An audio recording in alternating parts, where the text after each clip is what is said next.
Yard. Hey, and we're live. Super excited. CJ, how are you, buddy?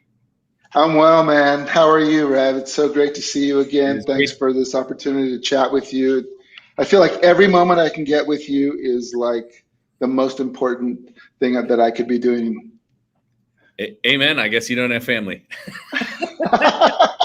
Listen, CJ, Christopher Ramirez from Dog Haus. I'm super excited you're here to join us today on how multi-unit brands successfully market at the local level. We are live on LinkedIn. We're also live on YouTube, and we're live on Facebook. So if you happen to be watching, okay, here we go. We're super grateful for you here. If you want to comment or ask questions, you can. We'll pull you up on screen with that. There we go. We already got a comment. Andrew saying he likes I like hot dogs. You're in the right place. We're going to talk about hot dogs today.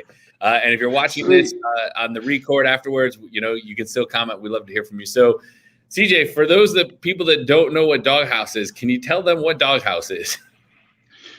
We're an award-winning, fast casual concept known for our gourmet hot dogs, gourmet sausages, and gourmet burgers. Why are they gourmet? Because they're chef inspired. We don't only work with our amazing culinary team here at Dog Haus, headed by Hagop Girgosian, one of our 3 founding partners, and also Adam Gertler, that everyone knows from the Food Network. But we get to work with amazing chefs around the world that come in and collaborate with us. And if I start name dropping, it would sound like I'm bragging, but I'd love to have more time to share all those names one day. But you can go to Kick-Ass Chefs and learn about who we're working with. So it's pretty amazing. Yeah. That is awesome. How long has the brand been around? We've been around since 2010. We were founded in Pasadena, California.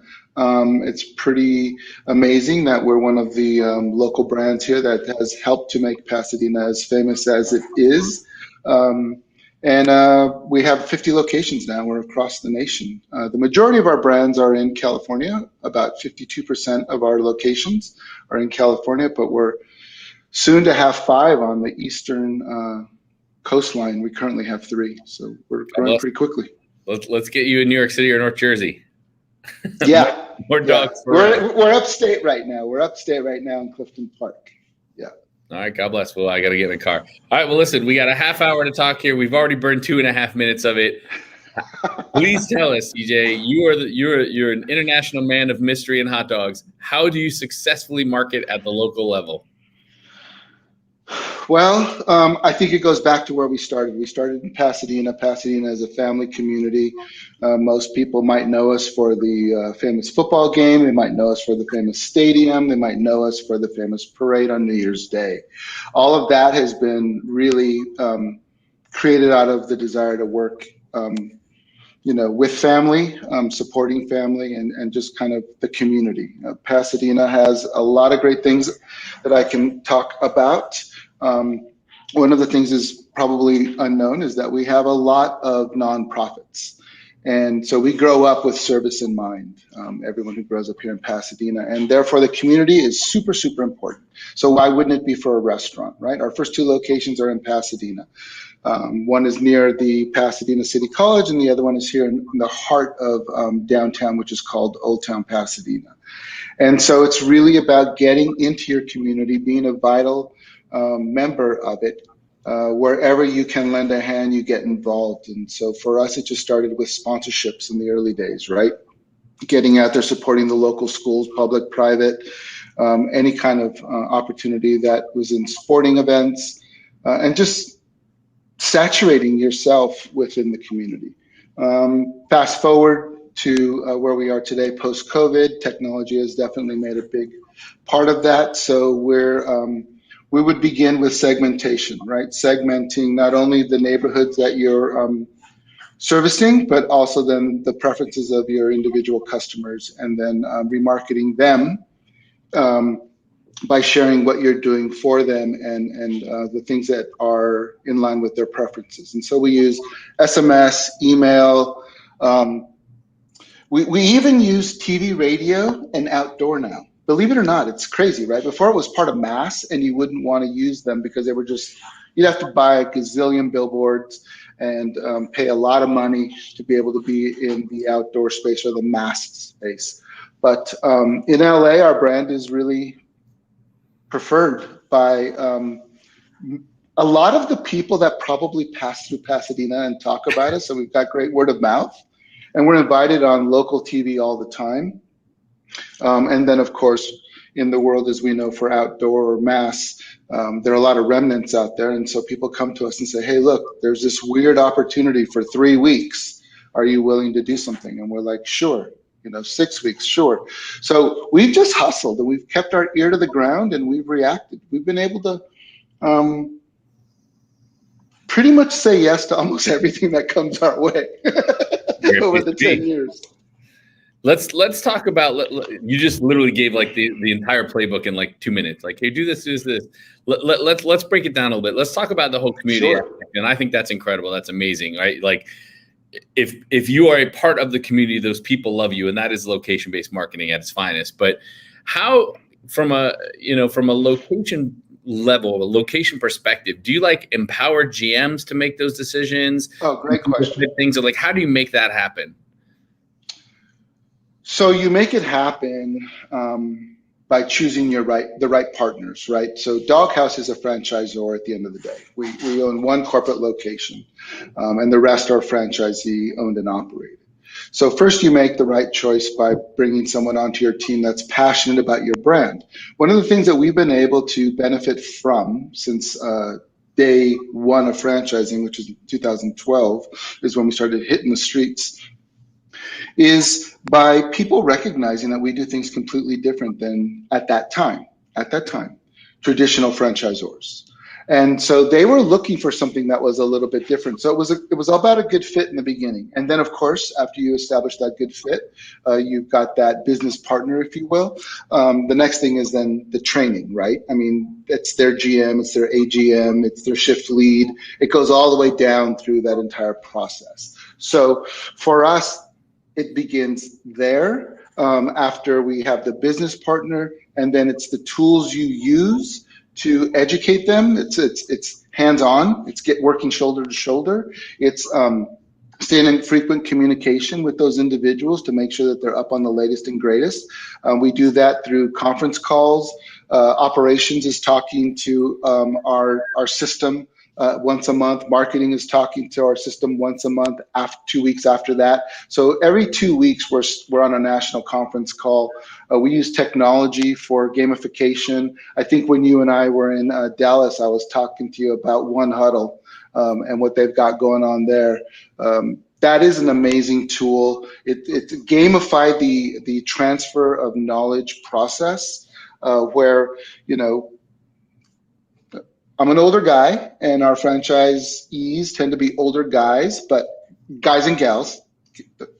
Our very first franchisee, by the way, was a female, and it's awesome. It's just so much fun working with Diana Ramos, by the way. She owns the Burbank location, and she's been crushing it since day one. So that's a great case study for another conversation. But the fact of the matter is that the way that we can be effective in communicating to younger individuals, younger generations, is through the gamification.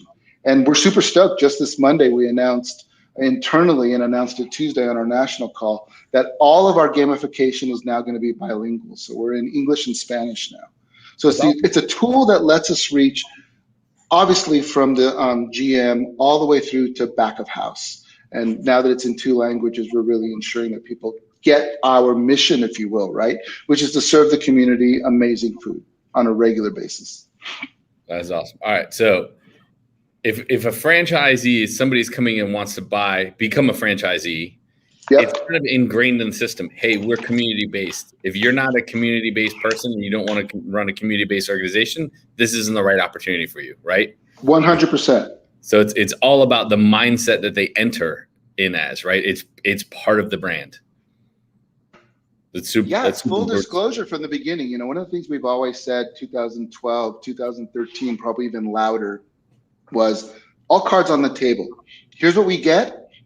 And oh, by the way, here's what you don't get from us, right? We were still a young brand, and we had people coming in that were multi-unit operators with multiple brands. And it was interesting. They saw the tip of the iceberg, right? They saw that wow, this is a unique opportunity for me. And oh, by the way, because I run all these other operations, I have a good feeling as to how I would extend it all the way through. And in a true partnership, we've learned a lot from our franchisees over the last 10 going on 11 years. That's awesome. That's awesome. Yeah. All right. Let's move into the digital arena now, because like that's a hard thing to teach people. That's a culture piece, right? It touches operations, marketing. Now, you said that you're using email, you're using text, you're using a number of digital communication platforms to segment your audience. All right, so I'm going to break that down. The conversation is, how do you successfully market at the local level? And what you're saying is, when you market one-to-one, you are marketing at the local level, right? 100%. And it's not only in what you push out, right? It's obviously what people are saying to you, because one-to-one implies a unique conversation. So let's not forget the importance of reputation management.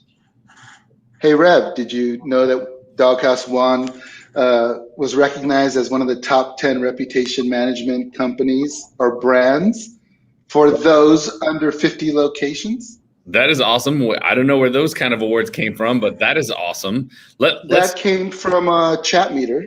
Okay, cool. Yeah, they did a national survey. But here's the thing that I think is really interesting. When we started, Yelp was the world, right? Yelp was everything for local reputation, or for reputation management, and then of course by location. We always said that we wanted to respond to every single inbound comment, right? Positive or negative. And everyone told me that it was impossible. Well, this award recognized us at 99% response rate, the highest out of anybody in the survey for those over 50, under 50, whatever. Like that, I'm really super proud of. And that's because everyone gets buy-in, right? We have some locations that manage their own reputation management. We at corporate manage certain other locations. So as a team, everyone has bought in, and this is what's really helped us. So I think, yes, email, SMS, reputation management, and then let's not forget the value of hyper-local social media. Awesome. I want to break in. Let's stick on reputation management for a second. Yeah, for sure. So from your perspective, why is reputation management so important? It's so funny. I have a huge meeting tomorrow to talk about this, because it was one of the things that has made almost a full 180 turn in the company, right? And that is, reputation management gives you insight into what your secret shopper report would give you on a monthly basis, but it gives it to you every day on the hour, around the clock, 24 hours a day, right? So you kind of have to staff up that part of the company to be able to listen to what's going on. Then you take that data and you share it with operations, and you improve the customer service aspect of the company, and you share it with marketing, and then you improve the customer journey aspect of the company. So it really is the lifeblood, I think, today. After you make a commitment to a menu, right? How you're going to build it, the operational components all the way through. Let's not kid ourselves. At the end of the day, it's all about the customer journey. Is it seamless, and does it deliver on your brand promise? And reputation management is going to give you that insight in a very brutal and honest way. Yeah. I mean, look, I think if I polled 100 restaurant marketers and asked them if, responding to reviews is an important piece of customer service, they're all going to say yes, right? Of course they're going to say yes. But does anybody actually do it? That's to be determined. Like, correct. How do you, and listen, I would also say, like, look, if I was in your restaurant and I said I had a great time, you would say thank you. And if I was in your restaurant and I said I had a bad time, you would do something about it. You should do the same thing online. That's what reputation management is. And everybody would say yes, but then they don't do it. So why don't they do it? 100%. 100%. I was looking off screen to my Scratch monitor, because one of the companies, I will not mention their name just because it's not Dog Haus, is in this top 10. And their review response rate is 0. So the range is from 0 to 99, and you can be in a top 10, right? The reason why is because, well, our national average is a 4.3, theirs is a 4.4. So there are two things that are super important, right? It's the ranking that you get for your locations, and then it's the customer's experience right? So the ranking is going to help you with first-time trials. The review response rate is going to help you with repeat business. So you've talked about it forever on so many different platforms, the value of the first-time trial, right? The cost of the first-time trial. Yeah, But acquisition's the hard. value, yes, and the value of the repeat customer, lifetime value is far more important. So we've stacked on reputation management for that reason specifically. Of course, we're aggressive in first-time trial as well. That's awesome. So you understand reputation management. You prioritize reputation management. You've explained the value to the entire organization of reputation management. You've operationalized reputation management. Yeah. You've won awards, clearly, right? And so, like, you get the whole thing. Like, it totally makes sense why this is so important. How do you? And you said you use Chat Meter, right? Do you want it for those? Yeah, we're using Chat Meter. There are many out there. Again, there are many platforms out there, and we use Chat Meter because our entry into the space was based upon reputation management. And at the time when we made that platform decision, right, because it's technology, that was the best tool for our workflow.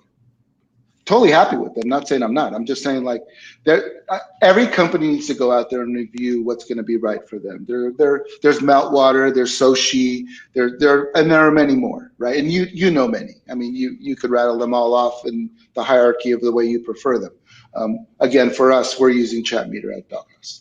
That is awesome. Listen, you're talking about acquisition, you're talking about retention, and I think that's incredible. Let's move on. Reputation, super important. I'm glad that was the first thing you want to dive into because I'm a firm believer, right? And it's easy. It's not hard, right? You just have to operationalize it. All right, let's move on.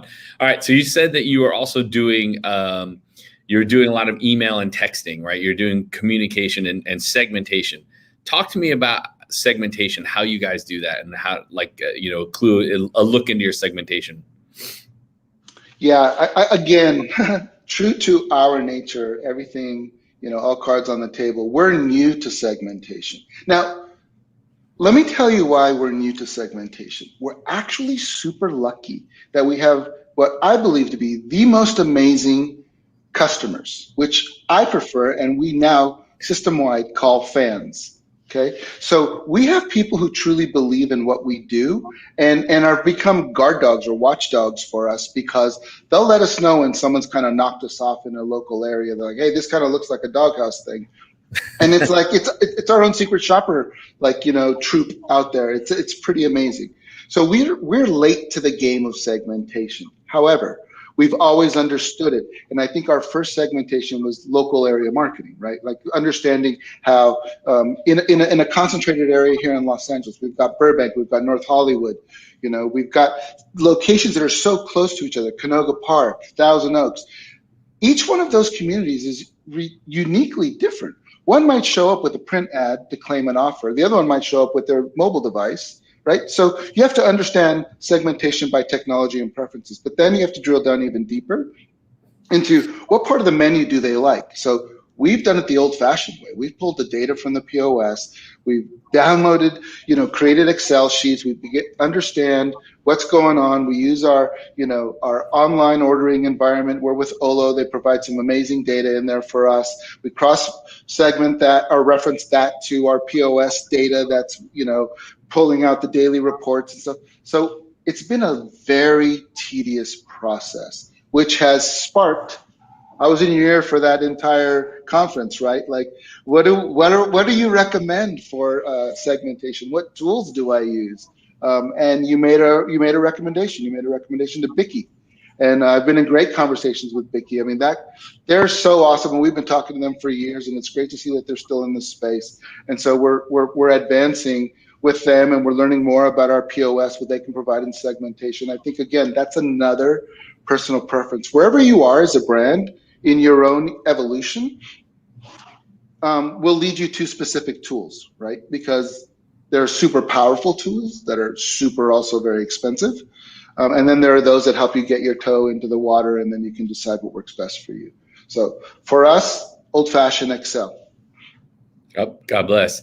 And again, trying to hear between the lines, right?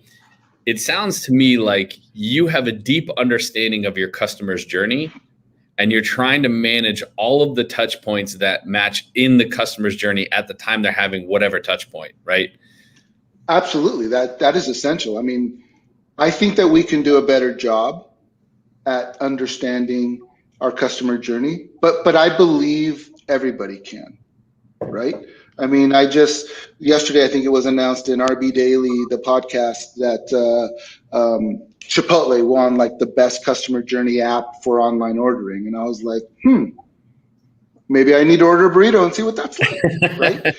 Research. Because, yes, of course. I mean, that's the only way that we're constantly learning. And I love the fact that you and others in our space are constantly bringing data, and throwing it at us, especially people like me that lead marketing charges.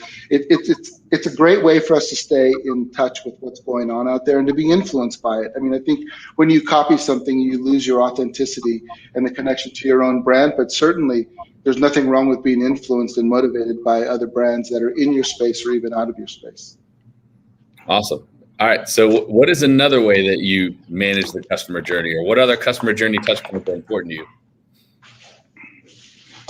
What other customer touch points? Well, I mean, because we're so big on reputation management, I think, are we only talking about technology? No. Because front of house, front of house to me. So I used to work at Disney. I was on the publication side, Discover Magazine. So that's a little bit off the culture, but it's still part of the engine that makes Disney as great as they are today.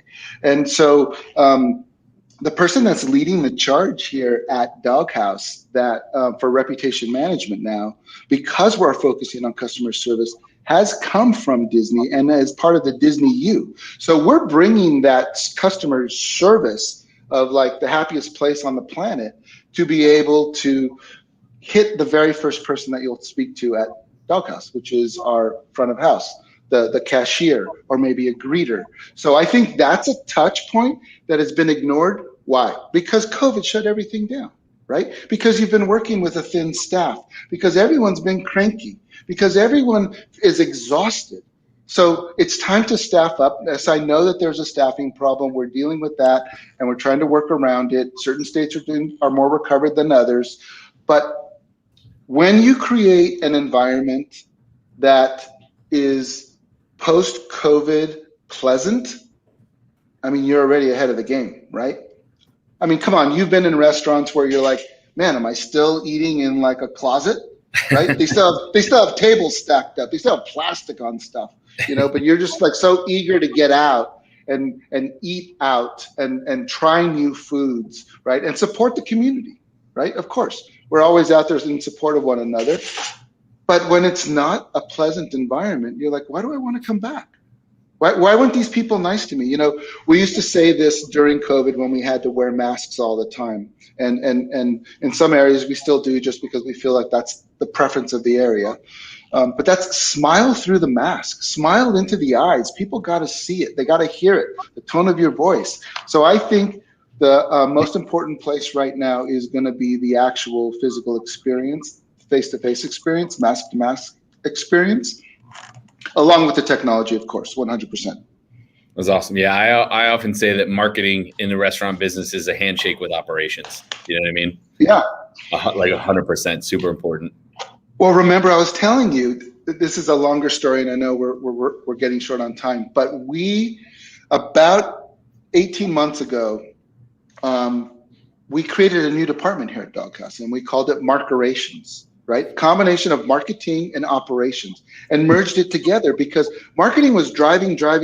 We were able to get our loyal fans and customers to provide word of mouth, to also bring in first-time trial, but we were missing a couple beats. And we're like, what's going on? And we were able to connect it to the customer experience. So we thought we needed to get in line with operations, and we formed Markerations. It's a small team. Me, the director of operations, and then two of the founding partners joined us months afterwards because they saw that something was happening. They wanted to be a part of this and learn about it as well. So how it was very dynamic. So it went from a 3 times a week, half an hour meeting to 3 times 1 hour meeting, right? And it's really proven to pay dividends because we've come so close. We're now so much closer together than we ever were that we think if we do this, what has to happen before we deploy, which ensures a great customer experience. That's awesome. That's incredible. It doesn't surprise me either. And anybody that's been to a dog house, it'll probably make sense, right? Okay, so we've talked about community, right? We've talked about segmentation. We talked about reputation management. We talked about on-premise experience being part of marketing, right? What about acquisition? How do you acquire? How are you acquiring new guests, again, at the local level? Like, how are you making sure every store has a stream of guests walking in to eat hot dogs? So we have what we call local area marketing playbook, part 1 and part 2. And that, again, is a lot to talk about in the remaining 5 minutes. However, the very first thing that we did, because we're like in our week 4 of post-COVID and the way the company thought about it. We were 66 weeks in COVID, now we're post-4 weeks. And my point of view is whatever we were doing before COVID can't be what we do after COVID. We've had to learn a lot in the last 66 weeks and it must be applied, right? But what's the constant? Putting your food in front of your potential customer, right? So we like to say putting wieners in people's mouths, right? If we can do that, they're gonna love our product because it's an amazing product. And they're gonna come back and experience it inside of our 4 walls. So food drops are huge. You must, think about it. We're in the restaurant business, we understand, right? So the least expensive way to win over a customer is food cost. Not buying media, but food cost. The actual immediate experience of your product with a bounce back, right? Hey, try this. Love for you to bring in 2, 4, 6, 8, wherever you are. Car dealership, bring in 12, small office, bring in 4. On me. I'm CJ, come on in. I'm the GM, love to host you. Come on in, let me know, I'll take care of you. When they have that pleasant, warm, friendly neighborhood experience with the environment of what Dog Haus presents, we do pretty well. That's awesome. Of course, yeah. Go ahead. Oh, I'll say, and of course, we have lead generation campaigns that we're running in Facebook and Instagram and stuff like that, right? Yeah, so, with attribution and then pixels and measuring the walkthrough and all that other stuff. But doing the food drops, being part of food festivals, going out and letting people enjoy your food is always more productive for us. That is awesome. So if somebody knows you, chances of you having coupons for free hot dogs in your pocket is pretty high. Is that what you're saying? Yeah, pretty sure I was passing them out at our Dallas conference, right?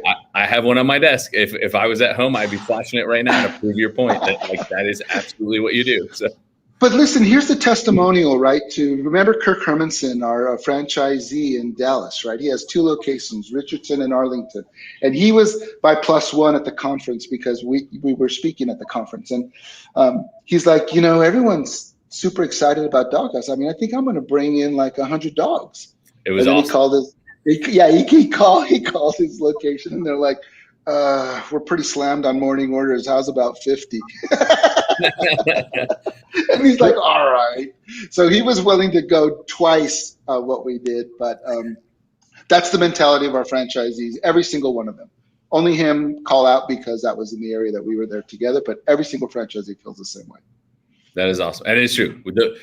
People walked out of the conference and there was a full table of Dog Haus and everybody's eyes lit up and people together. And I guarantee if you ask everybody at that conference, what were your 5 favorite moments? Probably that came in, you know what I mean? It was good. Well, I'd like to believe that to be very true. Yeah. Sorry, Rev, go on. No, I was going to say, CJ from Dog Haus, has been an incredible conversation. I think you're an incredible leader. It's an incredible brand, and you shared some incredible tips today. So I want to say thank you on behalf of my learning today, but also anybody that watched this live and that is watching it on the recording. So what's the best way for people to get in touch with you if they want to ask you any more questions? Honestly, I think My email address, cj@doghouse.com. I get a ton, so allow me a couple days, or just find me on LinkedIn. Super easy. That's nice because it's organized in message categories, and I respond to everybody. Awesome. Well, CJ, We're all in this together. We're all in this together, Rab. So 100%. We've got to cross pollinate. It's super important. Awesome. Well, thank you so much. I hope you have a great day, buddy. Thank you. Have a great one. Yeah. All right. Take care. Bye. Bye-bye.